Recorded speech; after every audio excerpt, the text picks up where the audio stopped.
We do it for me personally, and I think everybody in the board level is the number one thing is for the community to bring the biggest party of in Brownsville. And I'm excited to see what Sombrero continues providing. I'm excited to see what InCity HotSpots can continue providing, and I'm just excited to see what Brownsville as a whole can continue and shining. Right, I love to compete, and I want Brownsville to be at the top, and just uh, us be able to outshine right other cities. I'm a big competitor, and in whatever way I can help do that, let's do it, and let's keep going forward. We're bringing in entertainment where some you might not, and it's affordable to come in through those gates. Where this entertainment at other places you might go private in clubs, other festivals, it might not be reasonable, and that's what we strive. What makes it better, obviously, to tackle projects like these are the years of experience that y'all have, that you've been involved with Sombrero, and y'all are good problem solvers when a big problem like that arises. Rain or shine, the show goes on. I'm Sergio Hernandez, CEO and founder of InCity HotSpots, where our mission is to spotlight the people, places, and events that make our community thrive, while also inspiring and empowering our youth to see the opportunities right here at home. And in the city of Brownsville, one of the biggest hotspots of all is Sombrero Festival. Today, we're going behind the stage with Tommy Bermudez, board member and director of entertainment and events, to talk about the music, the pressure, and the moments the crowd never sees. Welcome, Tommy Bermudez. You want to introduce yourself a little bit to the community, those who don't know you yet? Yeah, it's good. Good evening, everyone.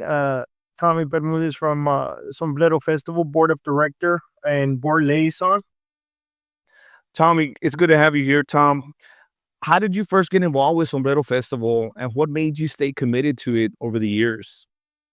I've been doing this since 1992, so it's been a span of over well, let's say over 25 years. It's as a, and you're gonna throughout this podcast, you're gonna hear a lot volunteer.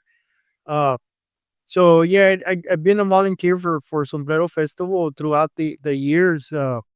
And then I just in events, I started off with Charlie Alanis, with his sons, and then once I graduated from high school, I got the opportunity in '97 to be the VP of events for a couple of years. After that, in '99, I went to be the VP of special operations, which entitled that taking care of security and safety, parking, logistics, and overall of the safety of the whole park. And then after doing that for a couple of years, got the opportunity in I was named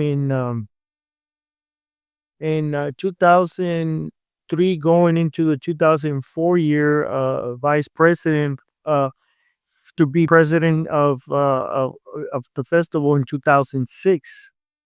And since then, after that, I was voted in to be a board member, and that's been the position I've held, board of director plus board liaison of entertainment and events as well. I forgot, it's also events involved in this, and basically liaison is has to do with overseeing the VPs, working with the VPs of entertainment and the VP of events on both on the entertainment aspect, the main stage and the Big Ten, which is we it's a very excellent team led by in the main stage by Rudy Rivera and his team, and then in the Big Ten is Leo Cortez and his team, Max Roca, and then over in events it's VP of Oraya Rivera, you know, and we've established a heck of a team. Um, so what normally what in that role that I serve is I oversee the contracts that come in, review those, review any assistance that they need and guide them, you know, guide them in the sense if they need anything in the board level, you know, I would be a voice that I would back them up in anything they need. For you personally, what does Sombrero Festival represent to the Brownsville community? You know, we do it for me personally, and I think everybody in the board level is the number one thing is for the community to bring the biggest party of in Brownsville in that is coming up actually February 26, 27, 28 of 2026, which is just a couple of a week and a half from now. And it's bringing in all the family oriented. This is a family oriented festival, which we have a lot coming up. You know, Thursday we have a dancing of schools participating in the afternoon. Friday we have the Winter Texans. You know, something for the Winter Texans. Saturday we have all day events, and then besides all this, we add in the evenings we have eight plus entertainment on both tents, on both stages, the main stage and the big tent. And with that said, is we focus and strive on entertainment that we're bringing in entertainment where some you might not, and it's affordable to come in through those gates. Where this entertainment at other places you might all private in clubs, other festivals, it might not be reasonable, and that's what we strive, you know, uh, on both tents, on both on the main stage and in the big tent. So that's been a very a goal of ours when I speak to the entertainment crew, and then when events is bringing in more and thinking out of the box sometimes. Again, I'm gonna emphasize we're all volunteers. From us from the board level down to our team of officers that we have in all areas.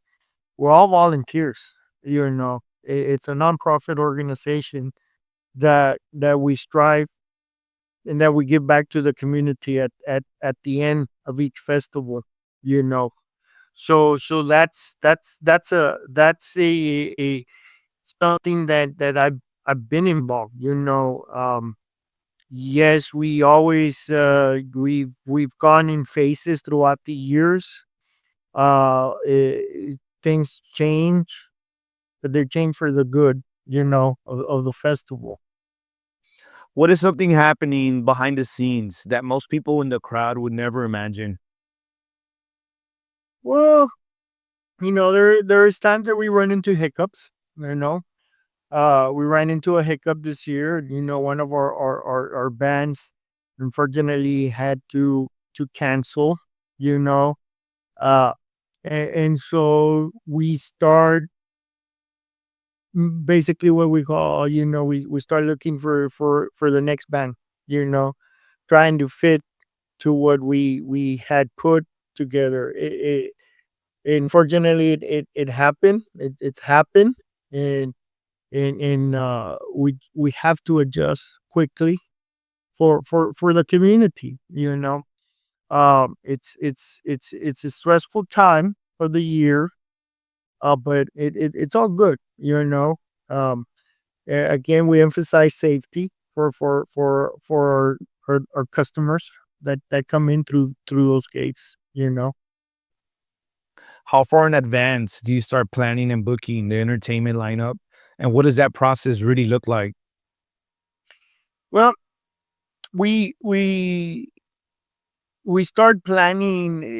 I'm gonna do it in two phases. We start planning our festival. We finish in February. March, we're back at it, finishing up the books. In April, it's our annual board of directors meeting, and from there we start planning for next year. You know, we close one year, we start we open up the following year. So it's a year round process.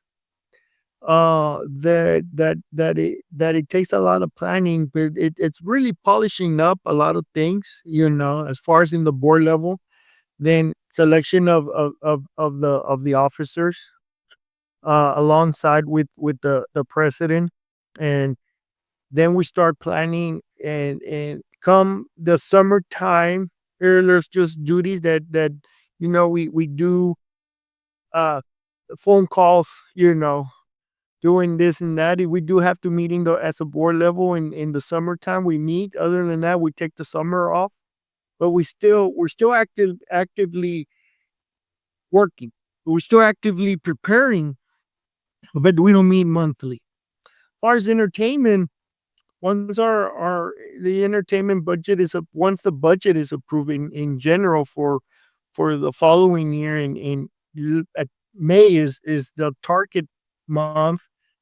After that, that's when we start planning. We start sitting down with the team, um, and we start looking. We focus on bands again. We focus on bands on as each night we have a headliner. It's not just one headliner for the whole weekend. It's not. We focus on that to see a band that hasn't been to Brownsville or hasn't been to Sombrero. That's the number one. You know, That was gonna be my follow-up question, is when you're selecting entertainers, what are you looking for to make sure that they're the right fit for Sombrero? it's a variety because we have Tejano, we have Norteño, we have Banda, we have Cumbia.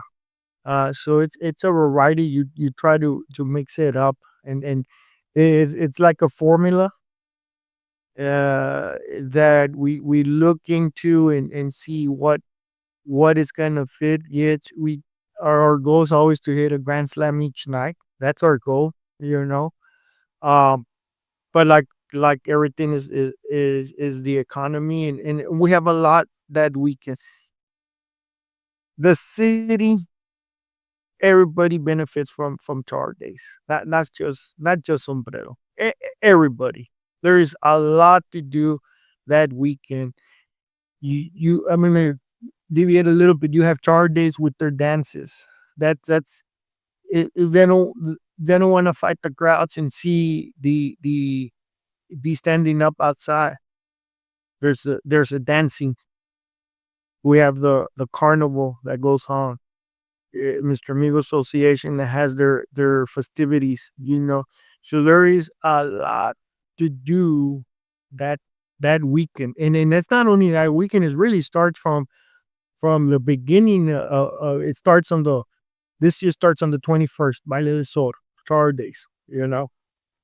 And then there were sister organizations. Is three organization for the one purpose is Char Days in the community here in Brownsville. I mean, it's very interesting. You touch base a little bit about sometimes the hiccups come, right? So my question is, let's dive a little deeper. Has there ever been a moment when an artist almost didn't make it to the stage? What happened and how did you handle it? Is it you that just takes care of business? Is it you? Who else do you have to communicate with? Is it communicating with the bands directly? Is it communicating with people in the middle, like promoters, or what is the process? How do y'all handle something like that? Yeah, we did. We like you said, we ran into this scenario this year with Los Invasores de Nuevo León. This happened about a couple of weeks ago.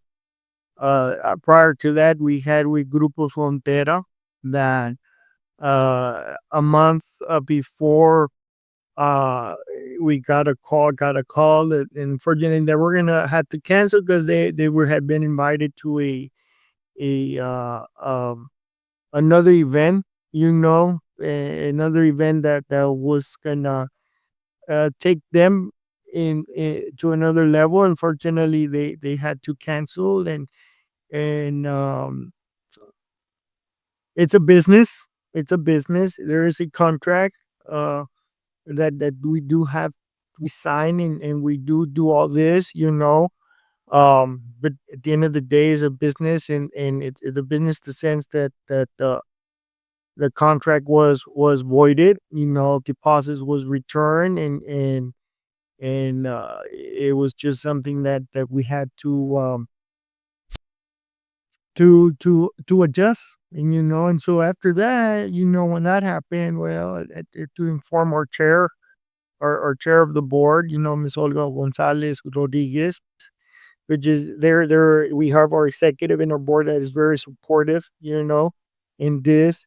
And at the time we had to adjust, and it's non-work, and get back to get back and figure out what we're gonna put in to cover a, I'm gonna call it a wound. When you cut yourself and you have a wound, well, we had a wound at the time. We needed a band-aid to stop the bleeding, and we were able to find a high caliber band at the time. And this year we were able to find not only one but very two high caliber bands for to come in and be at Sombrero. So it's a process, but a process that we have to move on. We have to, it happened. Is we already take care of that, and now let's move forward and fix it. And by meeting, thinking, getting our heads and see what's gonna fit, because it's very easy to just to get any band from out there. It's the easiest fix, but that's not fair for everyone. That's not fair for the community, and that's not fair for Sombrero. We want to get the best quality band or bands out there. So the people that come in through those gates that buy the tickets, would have that as well. Yeah, I'm pretty sure, from the outside, everyone thinks it's easy, right? When hiccups like this, and uh, b- what makes it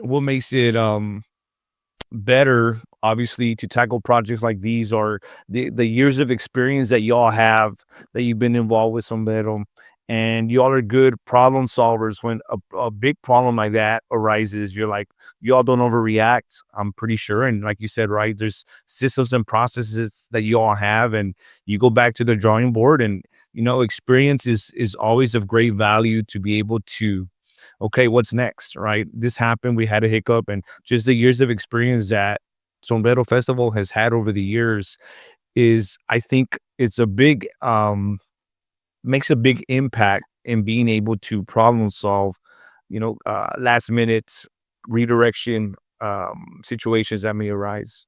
Oh, it does go. It really does.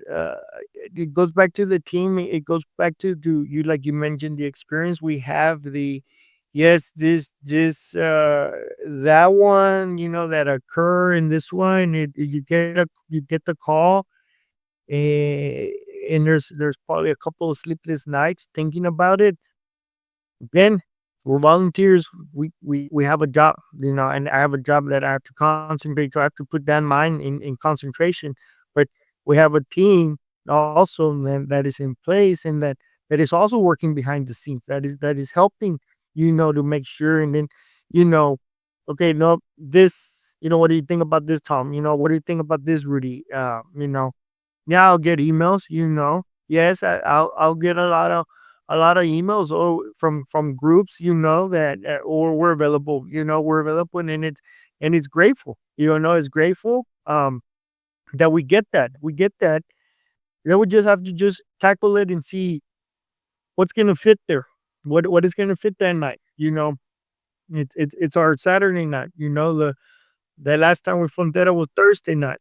You know, so we had to find that balance this year, and we were able to find two bands, and for to bring in to substitute one. And it's one that has never been to Sombrero, La Firma, you know, El Poder del Norte de Arturo Buenrostro has been to Sombrero, as they're professional, and that's the other key. You deal with the musicians, and they're so professional and humble, you know, because they understand that it's the community. It's all about, not about me personally. It is the community.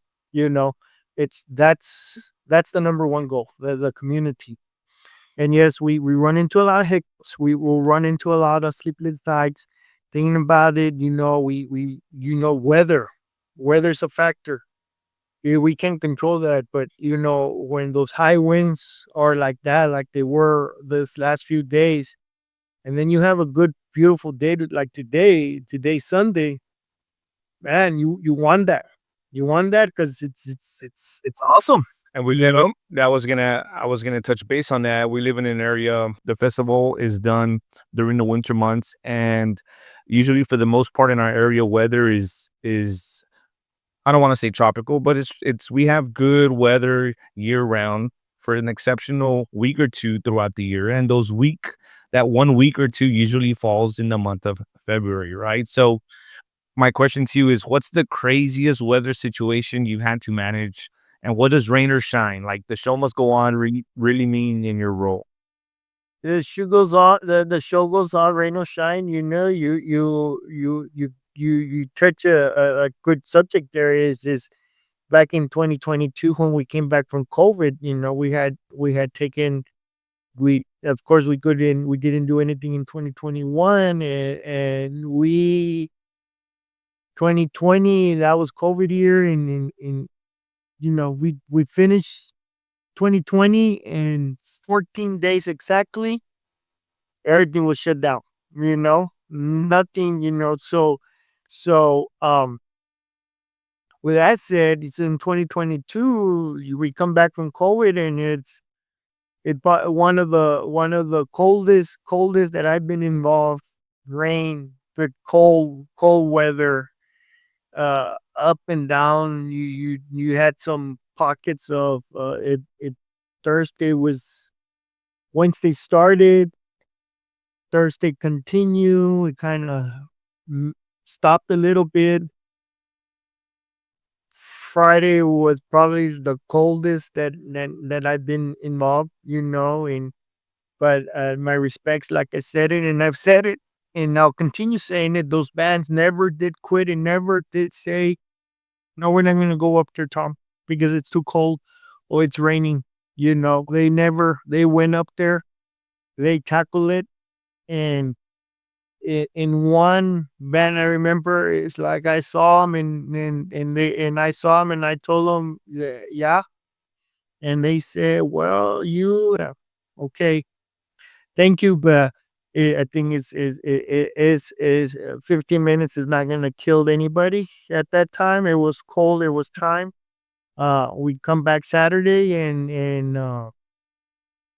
it started off raining, for the first band, and cold, and that wind hitting those musicians up in stage, and the Mafia went up out close up, and it kind of like stopped the rain, and it was fun. It was still cold, but we had a very good year regardless. But yeah, rain or shine. Everything. In 2005, we were at Team Porter Park, and Saturday it rained from 5 in the morning. It didn't nonstop rain until about 6, 7 in the afternoon. In the evening, the parade was canceled, but we continue. You know, we continue. And still monitoring with our resources, with our security company, with our police department, with our chief, our management team, throughout the city, the fire department, you know, and of course we rely on that experience, and everything was okay, and so we continue. When thousands of people are waiting and something unexpected happens backstage, Tom, what goes through your mind at that moment? That the safety of our people, the safety of the musicians, clearing the backstage area immediately, um always having our security, our police department presence back there as well, controlling that area, We control it. There's a lot going in and out. Musicians are they like to entertain with involved with the crowd, but not too much because of safety reasons also, so they do their business and they come down their buses and they go up in stage, they come back down in stage and they go back to their buses, and that's it. And just it's something that they also want that, they ask, if they want, they do, you know once the crowds leave, some stay behind, and they'll come down and then they'll start talking, chatting with us and talking, and wanting to come back. Um, a lot of bands, Bronco, remember one, their manager, Tommy won't want to come back. We want to come back. Los Tucanes, they drove, they took a wrong exit on the street, and they had to do a whole turnaround. And the one time they came to Brownsville and they see the lines, they get down in the bus and they said, okay, we go over 12 o'clock. I said, yes. Said, because we're gonna rock this park here. They were amazed with the amount of people coming in, and that again, that's the goal. That's the goal, that the community gets to see these bands, get to enjoy, in a safe environment, of Sombrero. That's the key.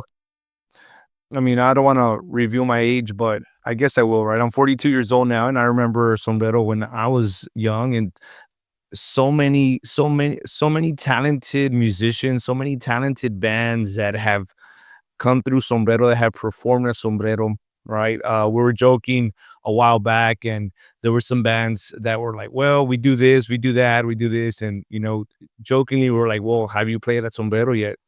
Right? Because there have been many five-star, right, heavy hitters throughout that travel the world that have had the opportunity to participate and perform at Sombrero. Now, what has been one moment in Sombrero history, Tom, that gave you chills or reminded you why this festival matters? Whew, that's a tough question, Coach, in the sense that I honestly, I think every year it's a whole different year, and I get those, and actually, not even knowing, even knowing, and this about asking me is I got this about a week ago, all of a sudden, and it's once we able to sign the contract and then think about what the entertainment, I was like, what, what, that's that is good. What we're bringing in, man, it's great. It's for the price, for the people on both stages. So I guess to answer it more is every year is I get them. I get that too. You know, I do. We run a little tight ship. I do get little tight, but I tend to get my fun, my I the excitement once we're there. You know, once it starts and they go up on stage, that's it. And they know that they're doing it for our community. Them. That's why they're there. Again, it's not about us. We're volunteers. We put in the time, day in, day out. Uh, family always comes first, and our board knows that. Our officers know that. But we have a team that we've established that they can it can continue. It continues. You know, and the festival is gonna be good. If I have to be out, or one of my team members has to be out, we're gonna carry the load. We're not gonna stop. We're gonna move on. You know, bands know that. You know, is They understand when we talk prior is this is the expectations, and they understand that it's all done humbly, you know. This festival's Thursday, Friday, Saturday, right? When the final night ends, Saturday night, the lights shut off and Washington Park clears, it clears out. What does that moment feel like for you? They will be back and out of the year. We'll be back soon. It comes faster. Uh, it's sadness a little bit because it was fun. But we know it will come back. We come back. We'll come back stronger every year.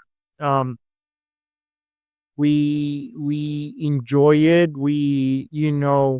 Um, we take a deep breath, like you say, and it's over with, and the cleaning, and if you drive by Sunday 7, 8 p.m. in the evening through to Washington Park, 6 p.m.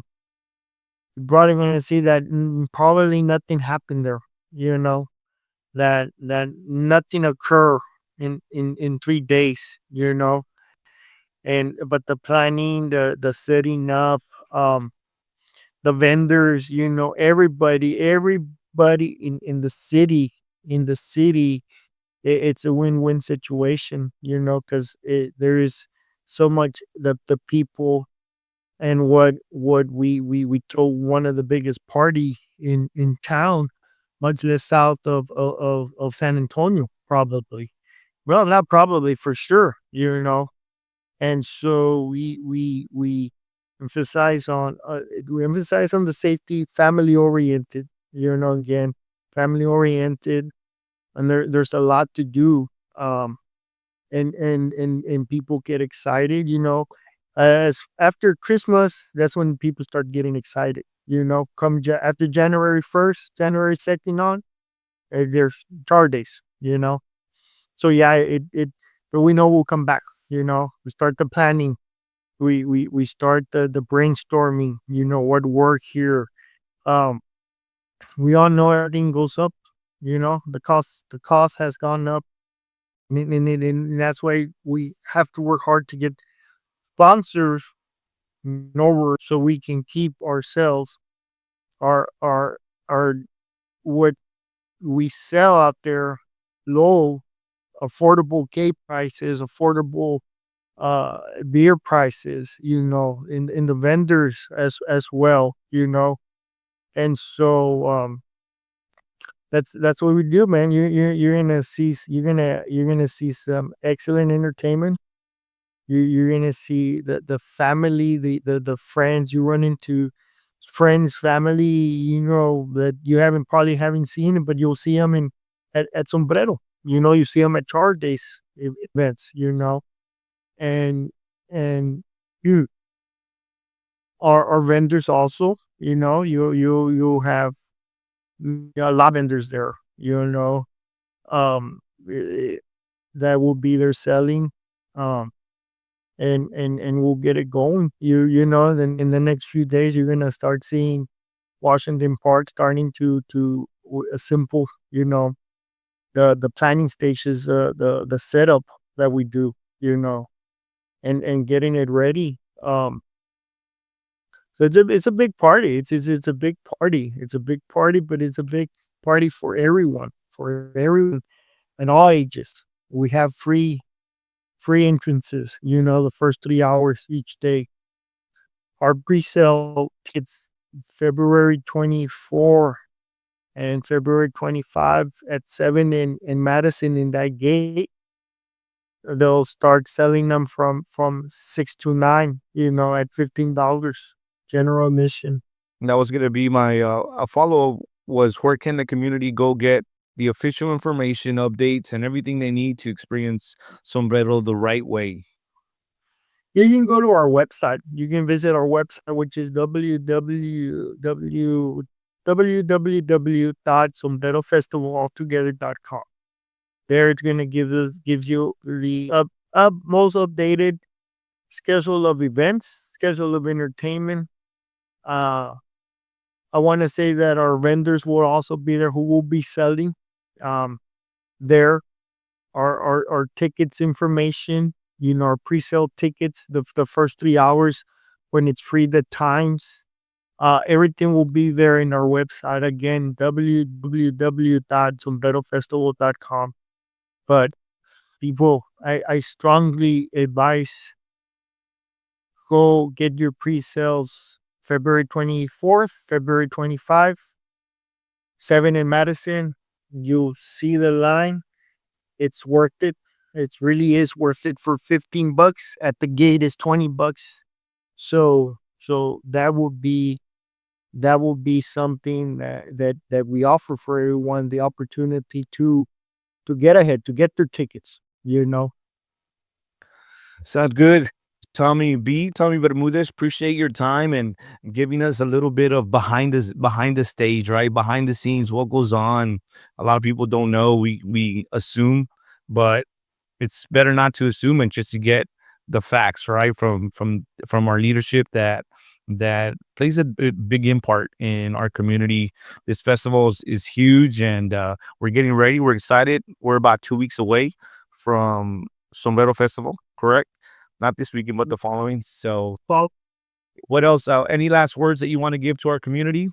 no, we'll see you all there. We'll see you all there, rain or shine. Again, look at go visit our website, our entertainment, our events, everything for the community. We'll see you there, rain or shine. And again, Coach Hernandez, thank you for what you're doing too for the inner city hotspots. Inner city hotspots. Um, the basketball that you've been doing for the community. Again, for those kids. It's all, it goes back to everything we do here. And that takes a lot of the time, but at the end of the day, the accomplishment and the end result we'll see it. So yes, I appreciate it. Thank you, and to the family, and thank you for having us here, and we will see everybody over there. It's gonna be a heck of a party. It really is. It's gonna be fun. um and anything, thank you. Thank you for those nice words, those kind words, Tom. We are very grateful for Sombrero Festival, for their partnership, right, and believing in our kids, with our in-city hotspots, education that continues, right, and just giving an opportunity for our youth that hey, there's a lot to do in Brownsville, and eventually we're getting to the point where our youth will be graduating high school, and we would like to keep them in Brownsville, right? Those are some of the goals that we have with everything that we're doing. And I mean, Brownsville it's a great city. It's expanding. It's growing in all aspects. And I'm excited to see what the future holds. Right. I'm excited to see what Sombrero continues providing. I'm excited to see what in city hotspots can continue providing. And I'm just excited to see what Brownsville as a whole can continue and shining. Right. I love to compete, and I want Brownsville to be at the top, and just uh, us be able to outshine, right, other cities. I'm a big competitor, and in whatever way I can help do that, let's do it, and let's keep going forward. So, Tommy, Same here. Thank you. have a great night, and we will do this some other time. There's plenty to discuss. There's plenty more, right? We can do a part two for Sombrero, and there's plenty stories, and we'll go deeper into stories later on. And Both. Yes, absolutely. Absolutely. Okay, so, coach. so we thank you, Tom. Have a great night. Thank you, guys. Good night. Bye bye.